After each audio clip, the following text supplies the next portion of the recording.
Greetings guys and girls, and welcome to a different video. A video on the game Rainbow Six Siege. Now this is a conclusion video after over 510 hours in this game, so I can say that I know how stuff works. If you have been living behind the moon for the past year and haven't heard of this game yet, let me explain it for you. Rainbow Six Siege is on paper a shooter like CSGO, where you either attack or defend a site. Well, yes, you have attackers and defenders, just like terrorists and counter-terrorists in CSGO.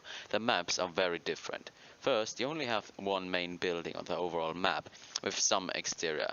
The big twist, however, is the destructible portions of these maps. You can blow or shoot up everything from wooden walls, over floors, to hatches. This adds an interesting dynamic to the gameplay, as you can't just hide behind any wall and be safe, but also have to worry about whether or not the wall is destructible, or as I will refer to them, soft walls, and undestructible ones, so-called hard walls. So you might have gathered from somewhat of what I've said of the gameplay behind the background. This game is, as I like to call it, semi-realistic. You have this destructible environment, fairly realistic gunplay, but it is not like armor-free level of realism. There also isn't any bullets drop. So yeah, the gunplay is fairly decent, every gun feels powerful and just right, and the bullets, they now do feel right.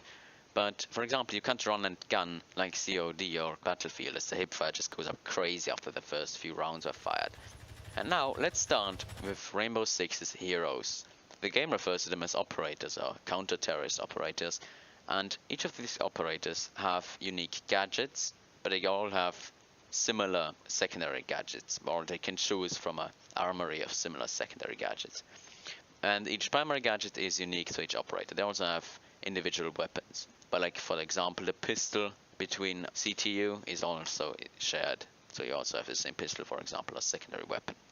And I will start by listing some of the attackers. Not every operator, because that would fill up way too much time. But I'll just go over the types. Now, I personally think they should be sorted, because that just makes more sense. So the first are the rusher category, like Ash, Ying, Sophia, Capitao, and so on. Operators who just rush into the objective or the overall building, because their guns are just so good that they can do that without having to worry about getting hit. But these operators also are 3 speeds. Ying and Sophia are 2 speeds, but they still count as rushers.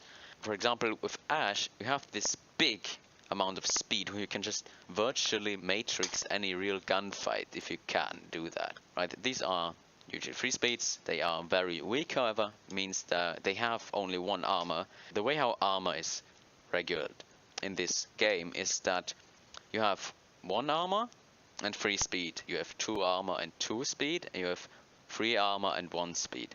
The armor just divides the damage of each bullet. So now we have the most important operators in this game, the objective category. These operators like Buck, Blackbeard, Thermite, Thatcher and so on, they just push the objective and are very vital to destroy most of the defender's defensive gadgets and so on. For example, you have Blackbeard who can hold angles, Thermite and Thatcher are a very good duo. And now we have 1 speeds, but some of these actually are 2 speeds. Let's just put them in this support category, the non-vital core. Here you have shield operators like Blitz, Fuse or Montaigne, who mostly lead and advance or support other operators in their tasks. Here are people like Glass, the Sniper, Jackal, Dokkaebi, Twitch and so on, as they themselves are effective if you can play them good, but they excel as combined forces with other operators. Most of these operators have access to breaching charges, which they are breaching charges, it's in their name what they are.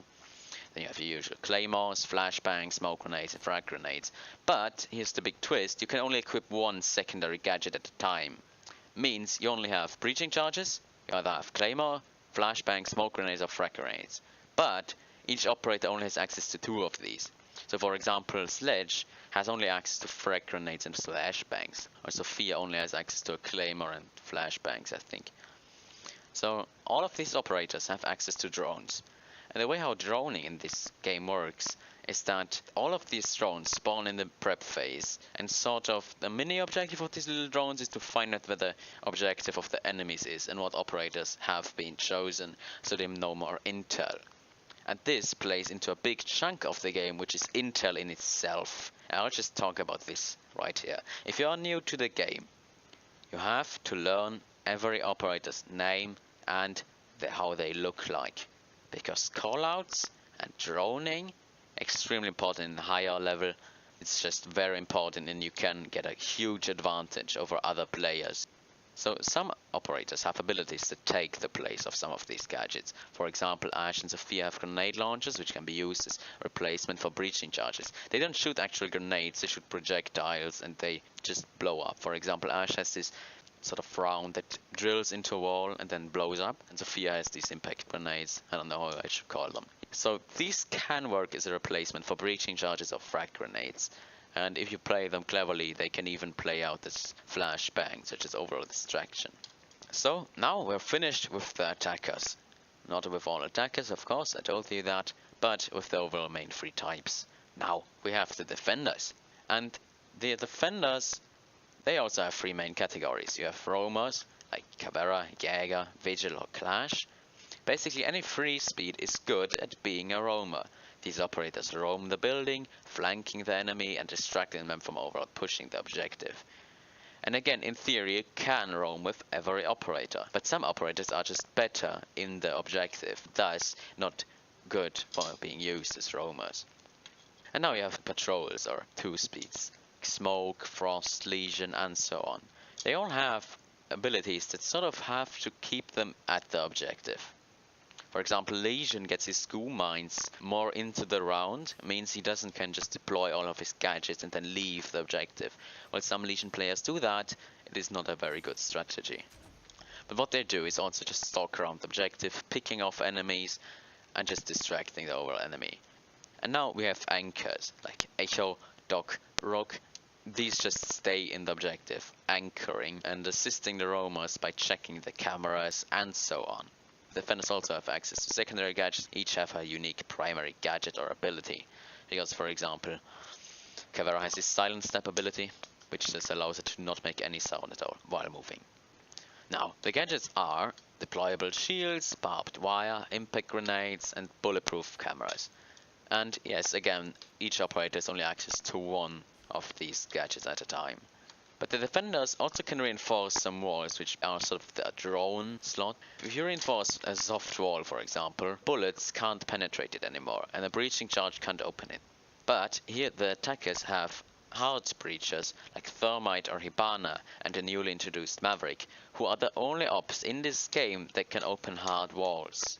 It is very important to have at least 1 of these in your team at all times. Now, the defenders are somewhat in the favor of the battle, as the attackers have to come to them and not otherwise.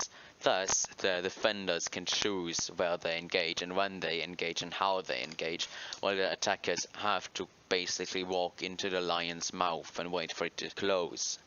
And when the time runs out, the defenders automatically win.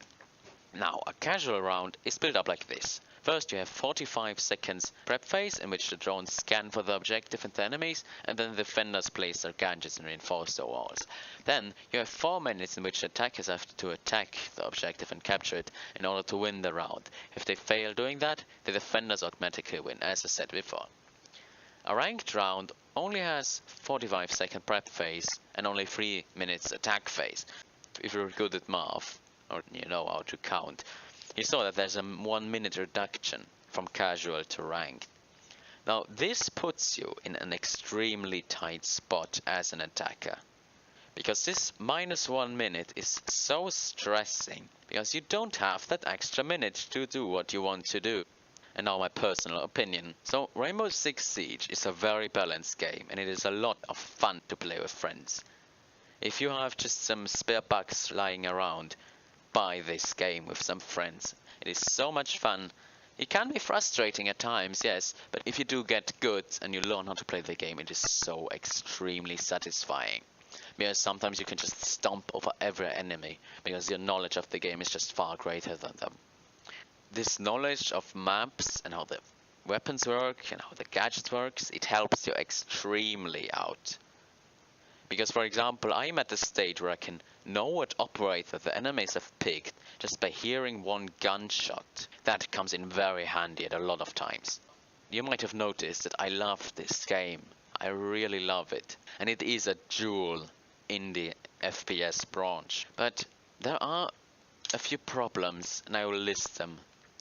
First, you have the server's hitboxes and hit tracks that are very controversial, because sometimes they work, sometimes they don't, and if they don't, you'll absolutely just destroy your keyboard because you hate the game.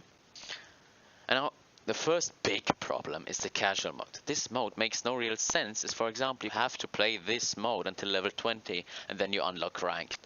So the idea is that you play this mode to learn the game and how to play it, right? Well, wrong, actually. You don't get to choose your spawn point or objective like you can in ranked. So if you want to learn mirror spots or learn how to play mirror, there aren't always good objectives for this operator. Means, for example, on Coastline you're hoping for the objective Penthouse, which Mira is very good at if you know how to play her. Instead you get Blue Bar, which is for a beginner in Mira not a good objective to have. Now, my big problem is that if it would be a big change in the game to fix this, I could totally accept it. Ubisoft is doing a lot of good work for this game, and thus, in the end, I love the game. Because they are trying so hard to keep this game on good, and they're not even trying to cash grab you. If you get the game for $15, you can buy every item. Okay, there are elite skins, but these are just cosmetics. You can get every item completely free to play. But the issue I have with casual is that it wouldn't be hard to fix these issues. Ubisoft just would need to implement the ranked mechanics into casual, and that would basically fix all my issues I am having right now.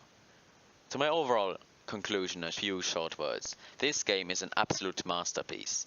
If you haven't tested it at least already, do it. And if you even want to save more money, wait on a Steam sale when this game goes like down for $10 or something like that. So yeah, this was PlatypusInASuit, and if you enjoyed this video, feel free to like and subscribe and comment down below if I should make more rainbow-centered content or overall gaming-centered content on this channel. Thank you for watching, goodbye.